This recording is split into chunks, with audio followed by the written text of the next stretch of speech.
Duduk Bapak Ibu Saudara. Shalom. Nah, hari ini kita akan belajar dari firman Tuhan, yaitu tentang berdoa kepada Bapamu yang di tempat tersembunyi. Bapak Ibu Saudara, kita tidak perlu lagi menjelaskan tentang doa. Bapak Ibu Saudara sudah sangat paham apa itu doa dan bagaimana sesungguhnya sikap hati kita berdoa. Namun hari ini kita akan belajar bagaimana Tuhan Yesus memberikan suatu arahan kepada murid-muridnya supaya ketika kita berdoa tidak sama seperti dunia ini. Bapak Ibu Saudara, kita lihat Alkitab kita yang sudah biasa kita dengar atau kita baca, yaitu di Matius pasal yang ke-6 ayat 5 sampai dengan ayat 13. Matius pasal ke-6 ayat 5 sampai dengan ayat 13. Saya akan bacakan buat kita semua. Hal berdoa. Dan apabila kamu berdoa, janganlah berdoa seperti orang munafik. Mereka suka mengucapkan doanya dengan berdiri dalam rumah-rumah ibadat dan pada tikungan-tikungan jalan raya, supaya mereka dilihat orang. Aku berkata kepadamu, sesungguhnya mereka sudah mendapat upahnya. Tetapi jika engkau berdoa, masuklah ke dalam kamarmu, tutuplah pintu, dan berdoalah kepada Bapamu yang ada di tempat tersembunyi. Maka Bapamu yang melihat yang tersembunyi akan membalasnya kepadamu. Lagi pula dalam doamu itu janganlah kamu bertele-tele seperti kebiasaan orang yang tidak mengenal Allah. Mereka menyangka bahwa karena banyaknya kata-kata doanya akan dikabulkan. Jadi janganlah kamu seperti mereka, karena Bapamu mengetahui apa yang kamu perlukan sebelum kamu meminta kepadanya. Karena itu berdoalah demikian. Bapa kami yang di surga, dikuduskanlah namamu, datanglah kerajaanmu, jadilah kehendakmu di bumi seperti di surga. Berikanlah kami pada hari ini makanan kami yang secukupnya, dan ampunilah kami akan kesalahan kami, seperti kami juga mengampuni orang yang bersalah kepada kami. Dan janganlah membawa kami ke dalam pencobaan, tetapi lepaskanlah kami daripada yang jahat. Karena Engkaulah yang mempunyai kerajaan dan kuasa dan kemuliaan sampai selama-lamanya. Amin untuk firman Tuhan.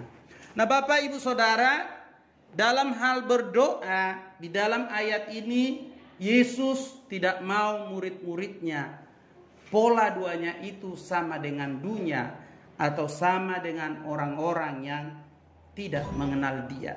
Makanya Yesus sangat tegas dikatakan, janganlah kamu berdoa seperti orang yang tidak mengenal Allah. Janganlah kamu berdoa seperti orang munafik. Janganlah kamu berdoa supaya dilihat oleh orang. Janganlah kamu berdoa supaya dipuji oleh orang.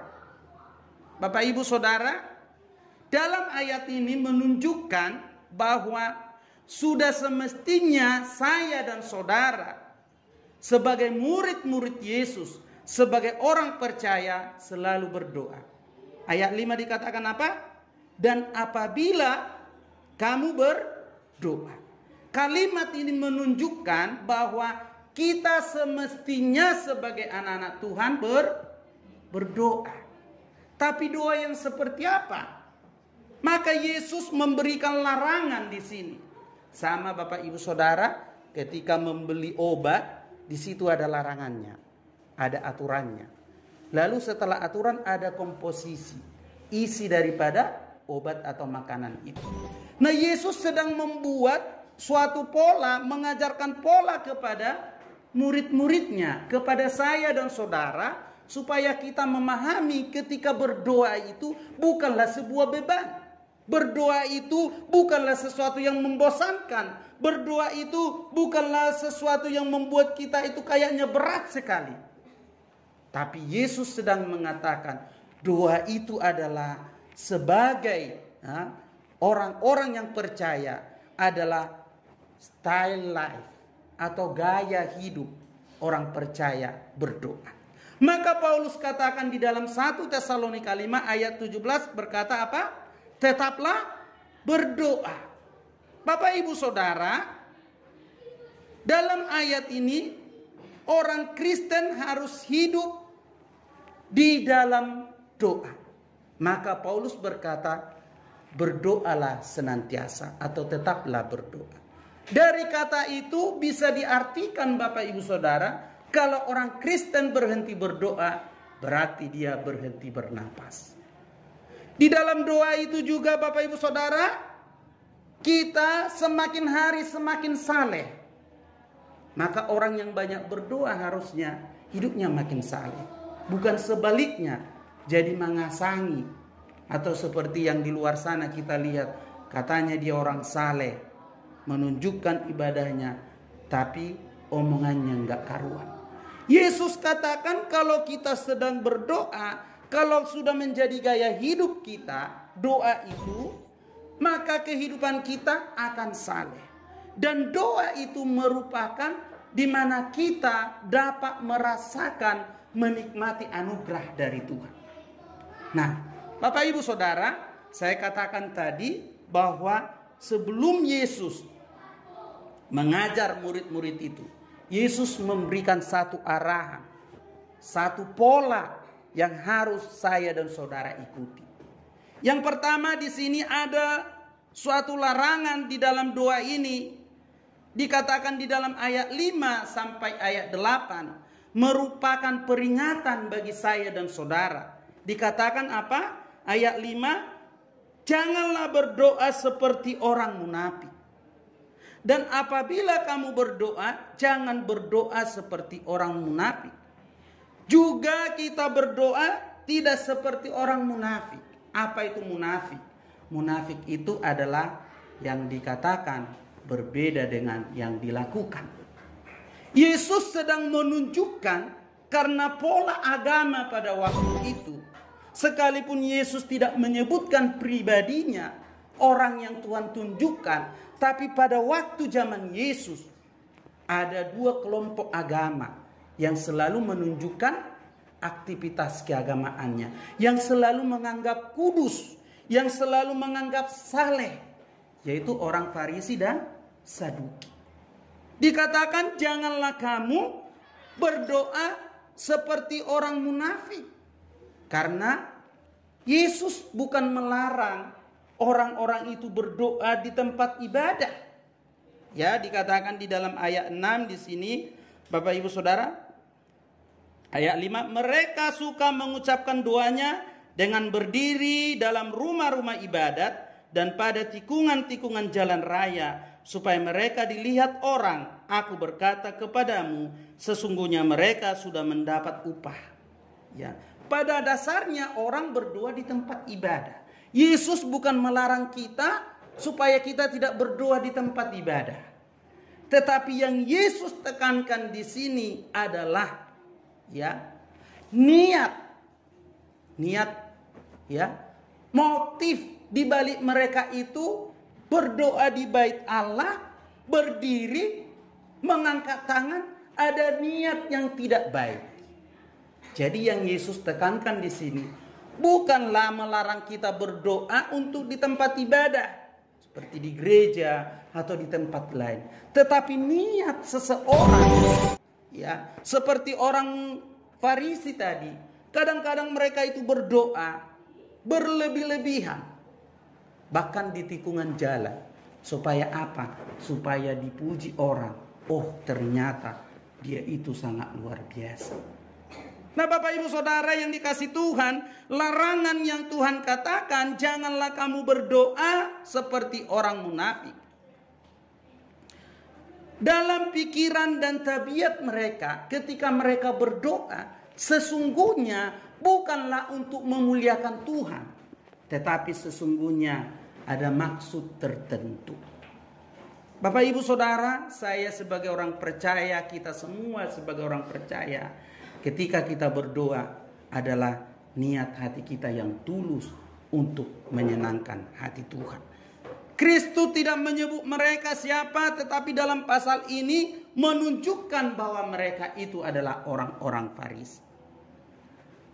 Ada dua kesalahan besar yang mereka lakukan di dalam ayat ini ketika berdoa, ya, yang diperingati oleh Yesus supaya kita berhati-hati, yaitu keinginan akan kemuliaan yang sia-sia.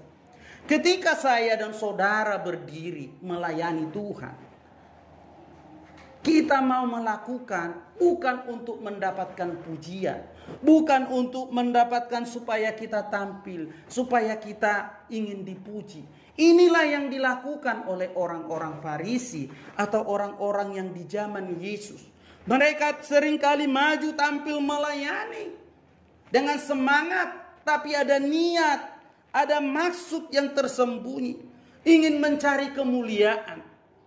Dan apa yang terjadi Bapak Ibu Saudara ketika Lucifer jatuh, bukan karena dia melakukan kesalahan yang besar, tapi ada niat di hatinya untuk mengambil pujian yang harusnya ditujukan kepada Tuhan.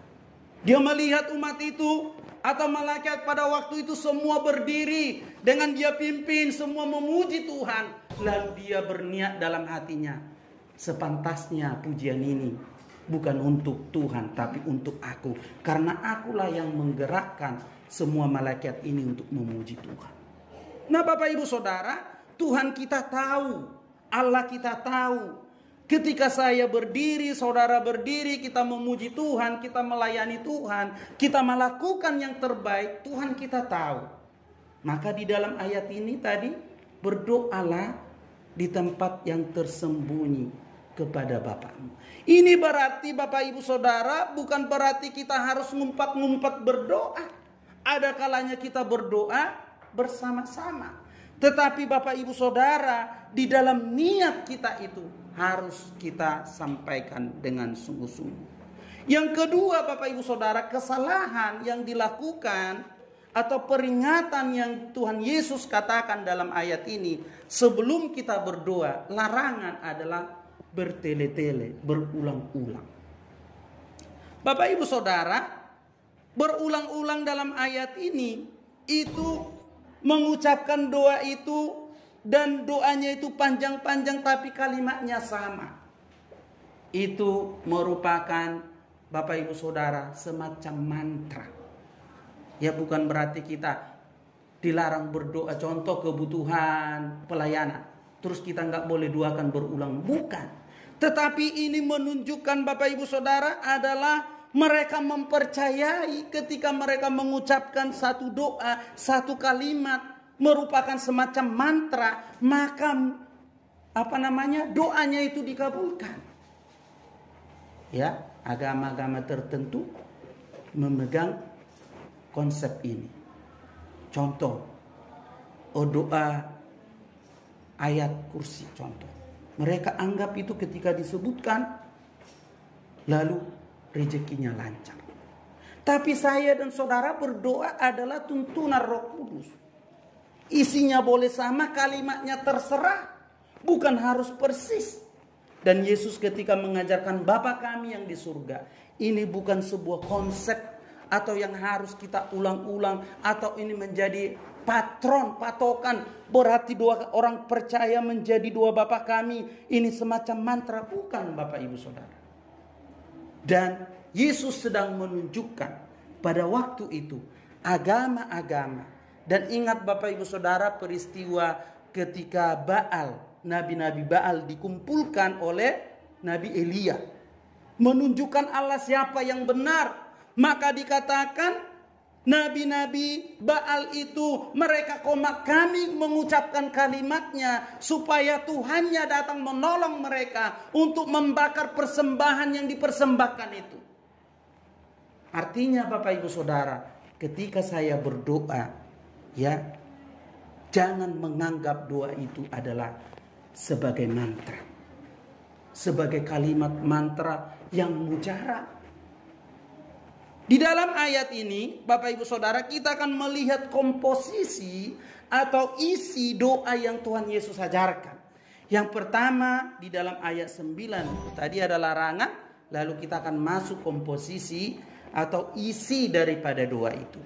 Yang pertama di dalam ayat ini, yaitu ayat 9, Bapak Ibu Saudara, sampai dengan ayat 10. Karena itu berdoalah demikian: Bapa kami yang di surga, dikuduskanlah namamu, datanglah kerajaanmu, jadilah kehendakmu di bumi seperti di surga. Yang pertama Bapak Ibu Saudara, komposisi doa yang Tuhan ajarkan, ada sebuah kredo. Kredo itu berbicara tentang pengakuan bahwa saya dan saudara percaya, mengaku Yesus adalah Tuhan. Yesus adalah yang sanggup memelihara. Allah adalah Allah pencipta segalanya. Allah yang sanggup memelihara saya dan saudara. Kalau kita tidak percaya, tidak mengakui bahwa Allah itu sanggup memelihara kita, sanggup mengubahkan segala pergumulan kita, sanggup menolong saya dan saudara, buat apa kita berdoa? Maka isi daripada doa itu yang pertama ada sebuah kredo, ada sebuah pengakuan, ada sebuah keyakinan bahwa Tuhan kita adalah Tuhan yang memelihara saya dan saudara. Katakan amin. Tuhan yang sanggup untuk mengubahkan setiap hidup kita. Katakan amin. Yesus atau Tuhan yang kita sembah adalah Tuhan yang imanen. Maka dipakailah kata di sini, Bapa kami yang di surga.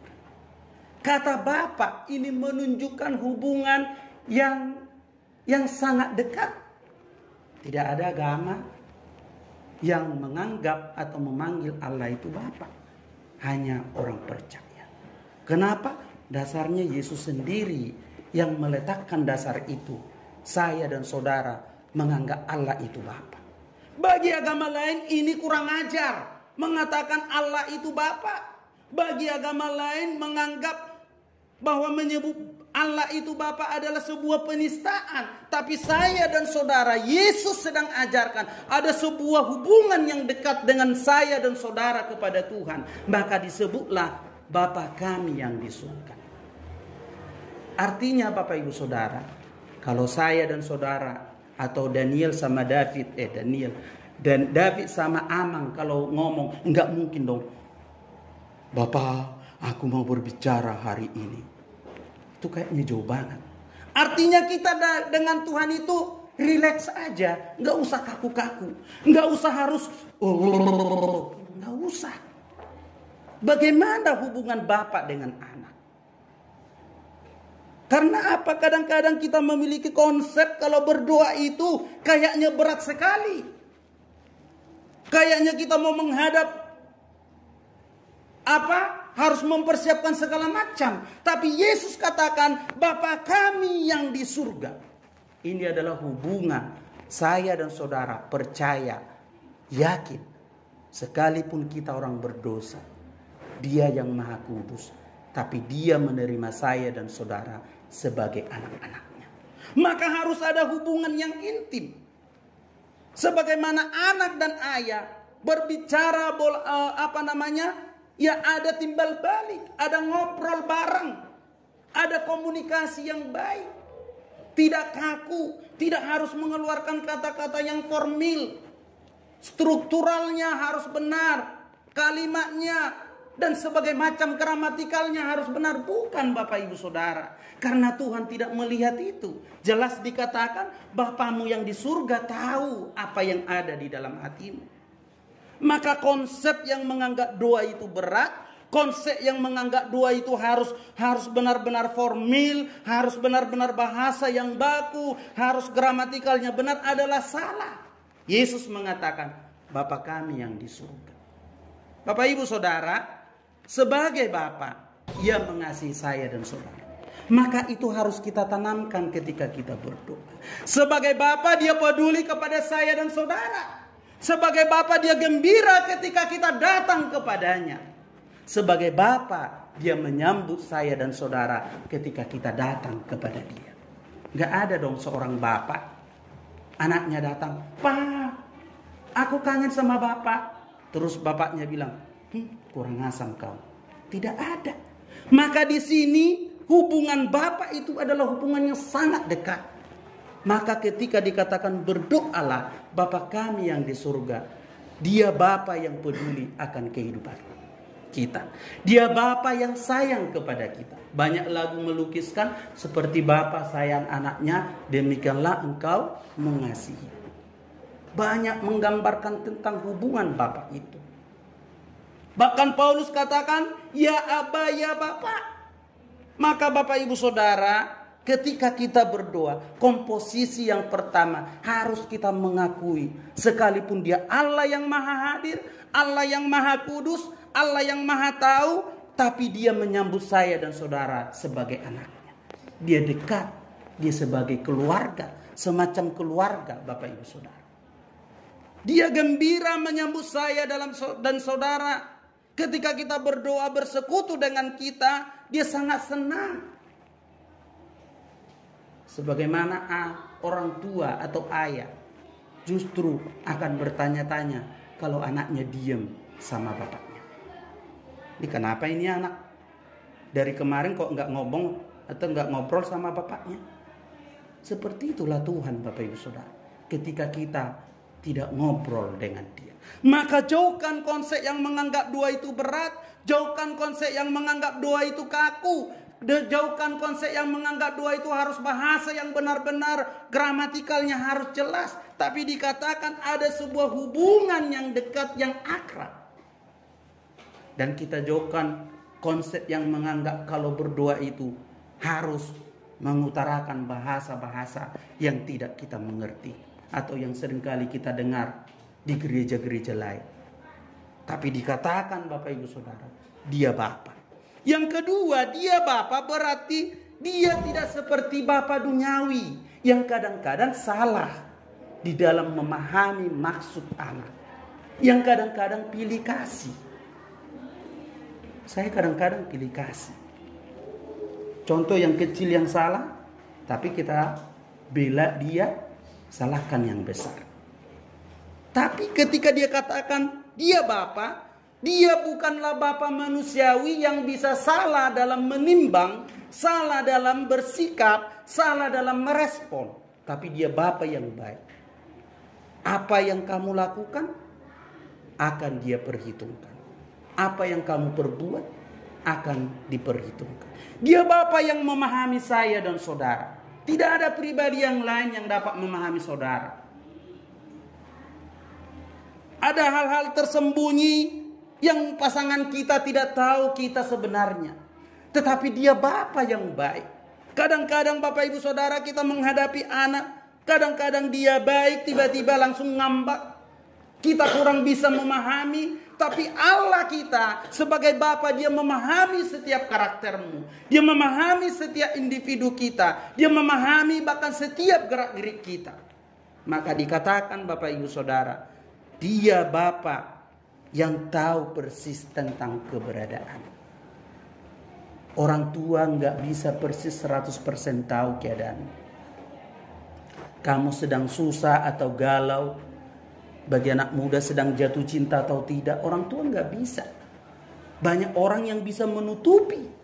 Tapi Tuhan tahu persis. Walaupun Dia Bapa, tapi Dia tidak sama seperti Bapa dunia yang kadang-kadang salah mengambil keputusan.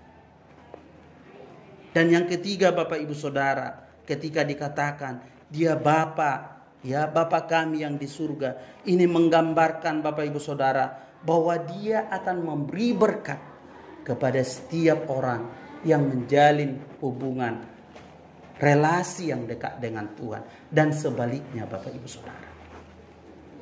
Dalam ayat ini dikatakan dikuduskanlah namamu. Maka ketika saya dan saudara bukan berarti sesuka kita melanggar kekudusan Tuhan. Tetap Bapak Ibu Saudara, kita harus tidak bisa bertingkah atau melakukan sesuatu hal semaunya kita. Karena tadi di atas dikatakan bahwa orang yang berdoa adalah orang yang hendaknya menjaga atau menjalankan hidup yang saleh di hadapan Tuhan. Maka komposisi yang pertama tadi dalam ayat ini ada sebuah kredo, pengakuan. Maka ketika saya dan saudara berdoa, maka hendaklah kita menyampaikan dalam doa kita itu ada sebuah pengakuan, pujian, kemuliaan kepada Dia. Jangan langsung kebutuhan kita. Yang berikutnya Bapak Ibu Saudara, dikatakan setelah kita memberikan sebuah kredo dalam doa ini, ada kredo, ada isinya, ada pengakuan, maka di dalam ayat 11 dikatakan, berikanlah kami pada hari ini makanan kami yang secukupnya. Lalu pun yang kedua, komposisi doa kita menurut doa yang Tuhan Yesus ajarkan. Setelah kita mengakui Dia Bapa, mengakui Dia yang Maha Kuasa, mengakui Dia yang Maha Tahu segalanya, mengakui Dia kita ini oleh karena anugerahnya kita diperkenankan boleh datang ke hadiratnya. Lalu baru kita menyampaikan isi hati kita. Timbul pertanyaan Bapak Ibu Saudara, dikatakan tadi Bapamu yang di surga tahu sebelum apa kita yang minta. Kalau gitu ngapain kita meminta? Ya kan? Dia sudah tahu. Bapak Ibu Saudara, sekalipun Dia tahu kebutuhan Bapak Ibu Saudara, sama seperti orang tua. Orang tua tahu kebutuhan anaknya. Tetapi kadang-kadang orang tua itu supaya anak ini mau meminta kepada orang tuanya.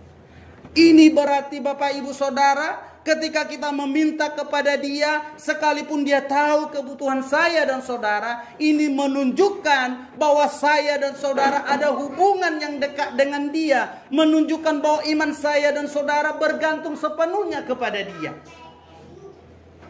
Ya, menunjukkan kebergantungan saya dengan Allah itu yang selalu dan senantiasa. Maka dikatakan di dalam ayat ini, makanan kami yang secukupnya. Dalam terjemahan atau Lukas mencatat makanan kami sehari-hari. Artinya Tuhan mau kita bergantung hari ini, besok bergantung, lusa bergantung, demikian selanjutnya. Tidak Tuhan mau kita sekali bergantung udah sampai setahun. Tidak Bapak Ibu Saudara. Dalam ayat ini, berikanlah kami pada hari ini makanan kami yang secukupnya. Kitab Lukas berkata, berikanlah kami makanan kami pada hari ini. Makanan sehari-hari kita. Kenapa Bapak Ibu Saudara? Berarti, tidak boleh dong menabung untuk besok. Tidak boleh dong mempersiapkan tabungan yang mantap. Bukan di situ letaknya. Tetapi letaknya adalah sikap hati kita yang bergantung kepada Tuhan. Bukan letak di tabungan atau pembendarahan makanan. Bukan Bapak Ibu Saudara. Tetapi sikap hidup kita yang harus selalu bergantung kepada Dia. Maka dalam ayat ini, makanan kami yang secukupnya. Bapak Ibu Saudara, kata di dalam ayat ini, ya, makanan yang secukupnya, ya, itu berarti cukup setiap hari. Dan cukup setiap hari juga untuk hari esok. Bapak Ibu Saudara, kenapa Yesus mengatakan seperti itu? Ingat, ya, pada zaman Yesus, keadaan umat itu atau bangsa Israel bukan negara yang makmur, tapi negara yang dijajah oleh Romawi. Dan ada sebagian negara yang memang hari demi hari mereka kerja untuk makan hari itu. Contoh di Uganda, di negara-negara berkembang. Artinya pekerjaan hari ini cukup untuk makan hari ini. Yesus mengajarkan saya dan saudara bergantung selalu setiap hari kepada Tuhan. Sekalipun ada lumbungmu, ada tabunganmu, ya, ada rekeningmu yang besar, ada asuransimu, hari tua, hari muda, apalagi dan segala macam ada asuransimu. Tapi jangan bergantung kepada apa yang kamu tabung. Jangan bergantung kepada apa yang kamu miliki. Tapi tetaplah bergantung kepada Dia. Ingat Yesus berkata apa?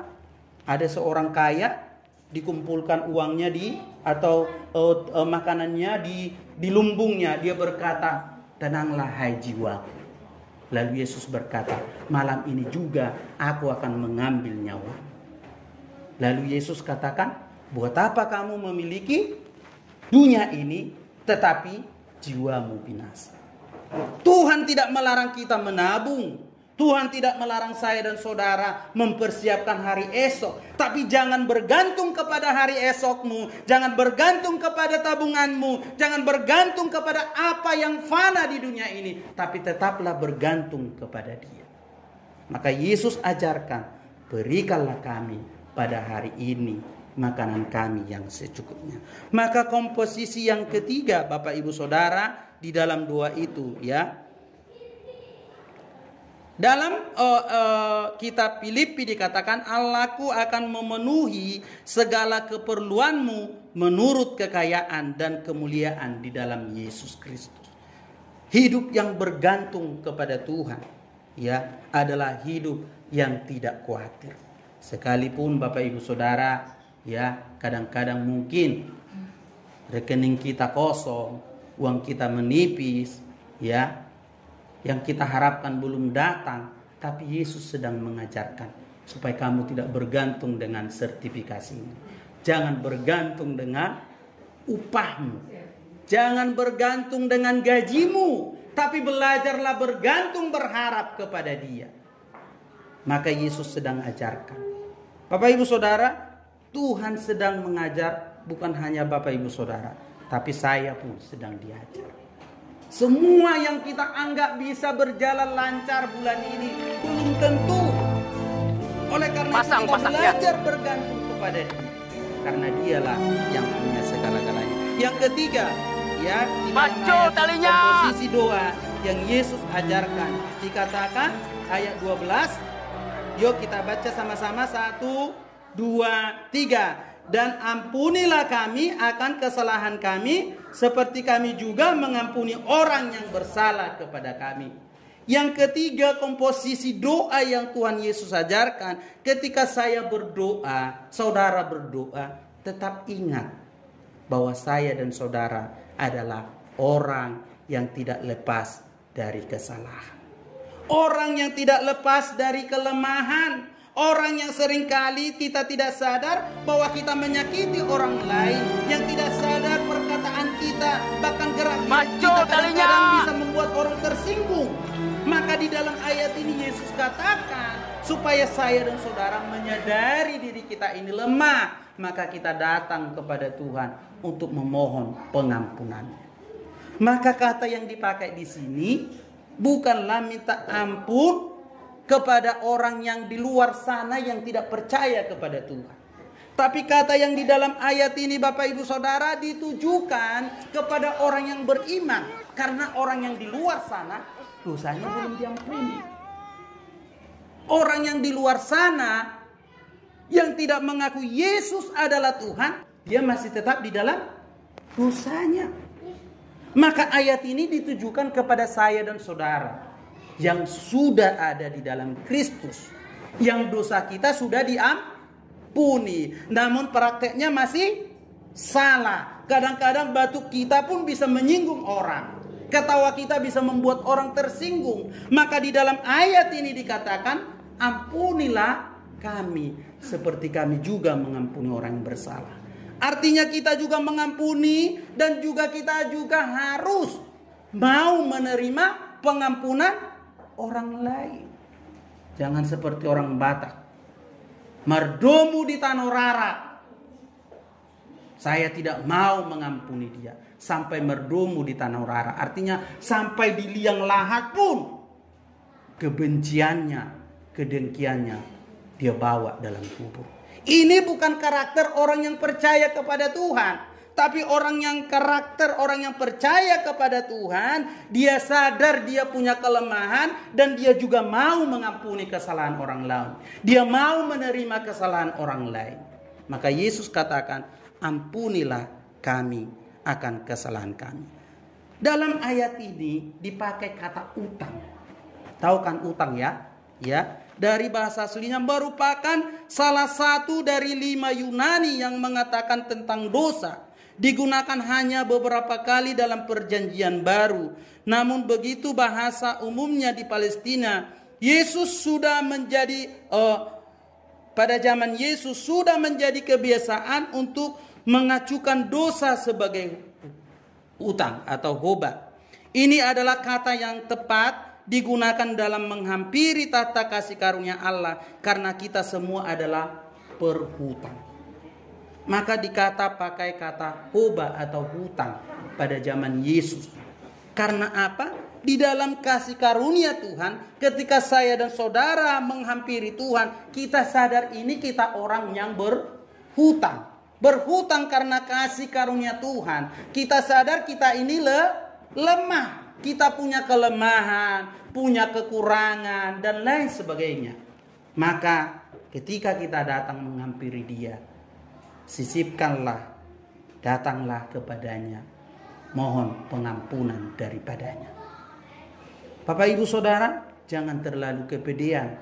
Ada banyak orang, bahkan ada pengajaran, kita sebagai orang percaya tidak perlu lagi minta ampun kepada Tuhan, karena Tuhan telah mengampuni dosa kita. Bukan Bapak Ibu Saudara. Dari hukum atau di pandangan Tuhan, dari yuridisnya kita memang sudah diampuni. Tapi de factonya, kenyataannya kita masih seringkali lalai. Kita berhutang kepada kasih karunia Allah. Hidup kita ini adalah hidup yang sudah dilunasi oleh Tuhan. Maka kita berhutang kepada Dia. Bukan berhutang kepada daging kita ini, tapi kita berhutang kepada kasih karunia itu. Maka Yesus dalam hal ini mengajarkan, ketika kita berdoa, kita mohon pengampunan dari Tuhan. Bukan berarti Bapak Ibu Saudara, karena Yesus sudah mati sekali untuk selamanya mengampuni dosa kita, lalu kita dengan pedenya mengatakan tidak perlu lagi minta ampun, minta pengampunan dosa kepada Tuhan. Bapak Ibu Saudara, 1 Yohanes 1 ayat 9 dikatakan, jika kita mengaku dosa kita, maka Ia adalah setia dan adil, sehingga Ia akan mengampuni segala dosa kita dan menyucikan kita dari segala kejahatan. Jika kita mengaku dosa kita, maka Bapak Ibu Saudara, ketika engkau berdoa, baik doa pribadi, doa Bapak Ibu Saudara, ya bersama-sama, ingatlah kita ini adalah pribadi yang berhutang kepada kasih karunia Tuhan. Ingatlah, seringkali tingkah laku saya dan saudara menyakiti hati Tuhan. Bahkan kita katakan, aku mengasihimu engkau Yesus dengan segenap hatiku. Ketika kita nyanyikan itu, pada dasarnya hati kita belum segenap hati mengasihi Tuhan. Kita sudah berdosa. Maka dalam ayat ini diingatkan, ketika kita berdoa sebagai orang yang percaya, adalah pribadi-pribadi yang berhutang kepada kasih karunia Tuhan. Pribadi-pribadi yang berhutang kepada kebaikan Tuhan, kepada kemurahan Tuhan. Maka selayaknya lah hati yang benar-benar tertuju kepada Dia. Selayaknya lah jiwa kita, hati kita ini menyadari kita terbatas, kita lemah. Maka kita mampu oleh karena kasih karunia Tuhan. Dan yang terakhir Bapak Ibu Saudara, ya, dalam ayat ini komposisi yang terakhir dikatakan ayat 13, ya, dan janganlah membawa kami ke dalam pencobaan, tetapi lepaskanlah kami daripada yang jahat. Timbul pertanyaan, apakah Tuhan membawa orang percaya ke dalam pencobaan? Apakah Tuhan mencobai umatnya? Tidak, Bapak Ibu Saudara. Dalam ayat ini, dan janganlah membawa kami ke dalam pencobaan. Ingat, ya, posisi saya dan saudara sebagai anak Tuhan, orang percaya, menjadi sasaran apa? Sasaran empuk iblis. Ingat, saya dan saudara adalah sasaran empuk iblis. Maka Alkitab berkata, iblis itu mengaung-ngaung bagaikan singa yang kelaparan, ya, untuk menerkam mangsa. Di luar sana nggak diterkam lagi, ngapain dia terkam? Udah bagiannya. Ya, ada orang menganggap, dan ada pernah saya dengar itu, singa yang mengaum itu singa yang ompong. Gak ada di Alkitab diomongin begitu. Mau dia singa yang ngompong, singa yang apa, tapi dia singa berbahaya. Maka Yesus katakan, Alkitab katakan, jangan berikan kesempatan kepada iblis. Jangan berikan kesempatan. Dalam bahasa aslinya itu bukan pintu, tapi celah. Tahu celah kan? Itu ada pintu, pasti ada lubangnya kecil. Ya. Kata yang dipakai itu adalah topak. Artinya ruang yang sempit pun ketika kita kasih celah kepada iblis, dia akan merombak ambik kita. Dia akan menghantam kita. Dia akan membunuh kita. Dia akan membinasakan kita. Maka di dalam ayat ini berkata, ampunilah kami, jangan membawa kami ke dalam pencobaan. Bapak ibu saudara yang dikasih Tuhan, di dalam ayat ini dipakai peiramos, artinya ujian, ya, atau godaan. Tuhan memberi ujian kepada orang percaya. Iblis memberi godaan juga kepada orang percaya. Tuhan memberi ujian untuk meningkatkan iman saya dan saudara. Iblis memberi cobaan adalah supaya kita jauh dari Tuhan. Dan dua-dua ini kadang-kadang susah-susah gampang untuk melihat. Ya. Bapak ibu saudara, Allah mengizinkan kita untuk dicobai, tetapi Ia sendiri tidak mencobai siapapun. Yakobus tegas dikatakan itu ya, bahwa Allah tidak mencobai, tapi Dia kadang-kadang menguji seseorang. Contoh, Abraham. Abraham diuji ketika kapan? Ketika disuruh mempersembahkan anaknya. Tapi ujian dari Tuhan pasti membawa peningkatan. Sedangkan cobaan dari iblis pasti merongrong iman saya dan saudara. Tapi ketika saya dan saudara menang dalam ujian, menang dalam pencobaan, akan mengalami peningkatan. Bapak ibu saudara, Yesus dicobai iblis ketika dia berpuasa. Dia menang.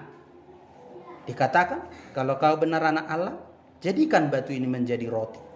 Karena iblis tahu Yesus sedang lapar. Artinya iblis ketika mencobaimu gak asal mencobai Bapak Ibu Saudara. Tahu kelemahanmu. Di mana letak kelemahannya? Letak kelemahannya, oh di sini dia datang mencobai dengan argumen atau menunjukkan kelemahanmu itu. Supaya seolah-olah dengan mengikuti dia terjawab kelemahan kita.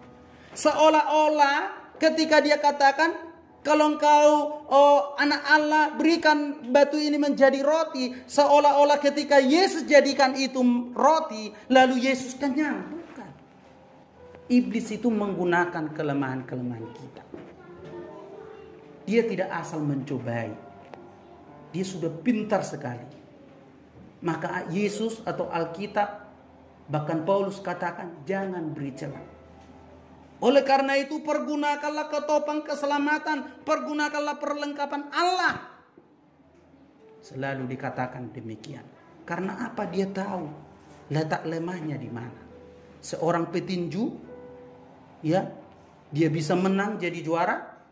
Pertama, dia tahu kelebihannya. Kedua, dia tahu kelemahan lawannya. Ketika dia tahu kelemahan lawannya, maka kelemahan itu yang diserang. Sampai musuhnya, lawannya itu kalah. Demikian juga iblis Bapak Ibu Saudara. Dia selalu menguji, mencobai saya di dalam kelemahan kita. Maka Bapak Ibu Saudara, Di dalam ayat ini Yesus katakan, janganlah membawa kami ke dalam pencobaan. Artinya Bapak Ibu Saudara, Yesus sedang mengajarkan kita supaya senantiasa kita waspada, senantiasa kita berlindung kepada kemahakuasaannya, senantiasa kita berlindung, selalu berharap penuh, selalu diurapi oleh Tuhan, selalu Roh Kudus menjaga membentengi saya dan saudara. Menggunakan perlengkapan senjata Tuhan, yaitu Alkitab ini. Bapak Ibu Saudara yang dikasih Tuhan, ketika kita mengalami masalah, bisa saja itu ujian atau bisa juga itu pencobaan.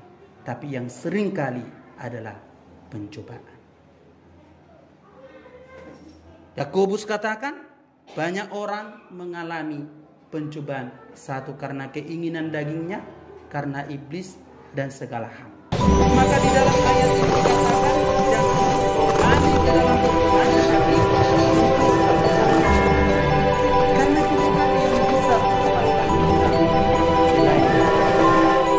kita tidak bisa berlindung selain daripada Tuhan, karena Dialah batu karang kita yang teguh. Ujian atau serangan iblis itu, kalau jasmani kita nggak akan mampu untuk menahan. Maka Alkitab katakan, hiduplah dipimpin oleh Roh. Ketika saya dan saudara hidup dipimpin oleh Roh, maka semua benteng-benteng atau semua serangan musuh itu akan bentang. Ya, dia akan melempar atau memanah saya dan saudara setiap waktu.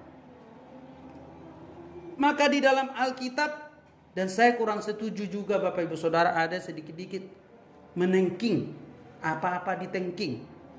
Bukan itu Bapak Ibu Saudara, untuk melawan tipu muslihat iblis. Alkitab katakan, tunduklah kepada Tuhan, lawanlah iblis, maka ia akan lari daripadamu. Sekalipun kita ratusan kali menengking, tapi kita tidak tunduk, maka itu akan percuma. Karena sekalipun kita tengking, tapi kita tidak berada di dalam Tuhan, kita tidak berada di dalam kekudusannya, kita tidak berada dalam kebenarannya, kita tidak tunduk kepada Tuhan, maka percuma Bapak Ibu Saudara. Maka ketika saya dan saudara berdoa, jangan pernah lupakan ini, supaya Tuhan melepaskan kita dari serangan musuh, baik itu pencobaan. Karena Bapak Ibu Saudara, kita adalah sasaran empuk musuh. Saudara itu sasaran empuk musuh. Ketika suami istri belajar untuk sedang ketawa-ketawa, sedang bahagia, harmonis, iblis datang curut. Akhirnya nanti rewel dan lain sebagainya. Bapak Ibu Saudara, karena di dalam ayat ini, jadilah Bapa kami yang di surga dikudus, datanglah kerajaanmu, jadilah kehendakmu di bumi seperti di surga. Artinya kehidupan orang percaya akan merasakan suasana surgawi.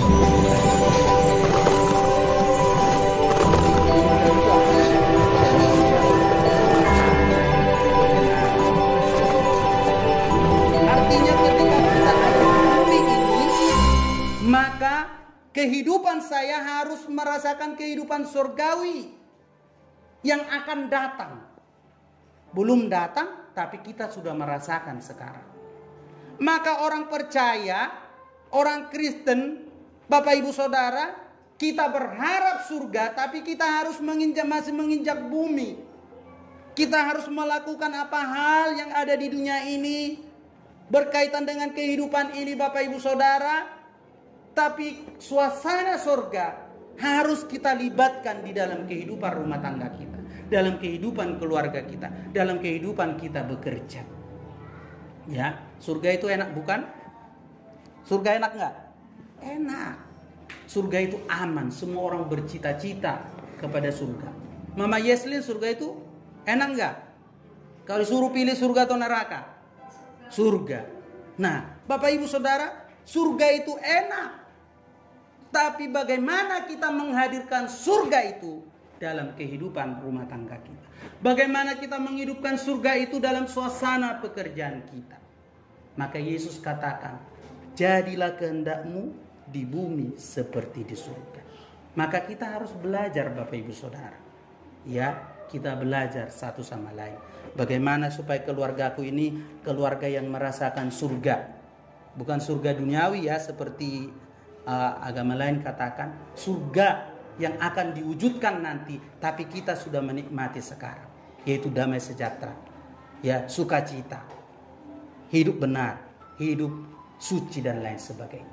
Bagaimana kita belajar bersama-sama. Kita belajar bersama-sama. Tidak ada yang lolos Bapak Ibu Saudara. Dalam berkeluarga juga nggak ada yang lolos. Amang Siregar walaupun 20-an tahun dia nggak lolos juga. Ada aja kerikil-kerikil. Ada aja hari demi hari supaya suasana surgawi itu tidak terjadi di rumah tangga kita. Supaya kita tidak merasakan suasana surgawi. Ada aja. Tapi kita belajar dari tim hal-hal yang panas, hal-hal yang baik.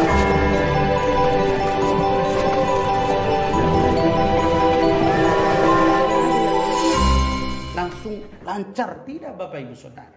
Tapi saya dan saudara, kita semua harus komitmen menghadirkan surga di dalam rumah tangga kita. Menghadirkan surga di dalam lingkungan kerja kita. Menghadirkan surga di dalam pelayanan kita apalagi. Menghadirkan surga bagi anak-anak kita. Amin. Maka Bapak Ibu Saudara yang dikasih Tuhan, dikatakan tadi, ya, ampunilah kami akan kesalahan kami, lepaskanlah kami daripada yang jahat. Kita nggak bisa mewanti-wanti kita jalan ke sana apakah ada di sana orang jahat atau tidak. Nggak bisa. Ada celaka atau nggak bisa, kita nggak bisa. 1 detik pun dari sekarang kita nggak bisa. Tapi ketika kita berlindung kepada Tuhan, percayalah Dia akan melepaskan. Percayalah Bapak Ibu Saudara, Dia akan menolong. Dia akan memampukan supaya kita tidak terperosok kepada ujian, cobaan daripada iblis. Yang terakhir dari doa itu adalah ada doksiologi. Ya, di dalam ayat 14 dikatakan dikatakan di dalam ayat 13 dan karena engkaulah yang mempunyai kerajaan dan kuasa dan kemuliaan sampai selama-lamanya. Ini adalah susunan atau sastra atau sudah menjadi budaya ya dalam tulisan ataupun syair di dalam Ibrani atau agama-agama Yahudi. Ada doksiologi. Doksiologi itu adalah merupakan pujian, pengagungan. Karena engkaulah yang punya kerajaan dan kuasa dan kemuliaan sampai selama-lamanya. Kita sadar betul ya lewat hidup kita, lewat apa yang kita doakan, itu menjadi pujian, menjadi kemuliaan bagi Tuhan. Maka dikatakan, karena engkaulah yang punya kuasa, kemuliaan sampai selama-lamanya. Amin. Amin itu artinya,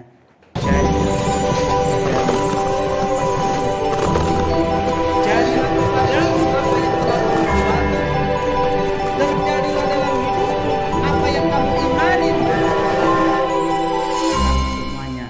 Bagi kemuliaan nama Tuhan. Demikianlah renungan kita di siang hari ini. Kiranya lewat renungan ini kita akan semakin belajar ya, semakin meningkatkan ya kualitas doa kita. Ya, makin meningkatkan hubungan kita dengan Tuhan. Ya. Kita sebagai orang percaya tidak ada tuntunan-tuntunan harus begini. Kapan saja kita datang menghampiri Dia, tangannya terbuka. Kapan saja, di mana saja, tangannya terbuka. Jangan pernah kita menganggap doa itu adalah beban yang sangat berat. Karena itu tipuan iblis supaya saya dan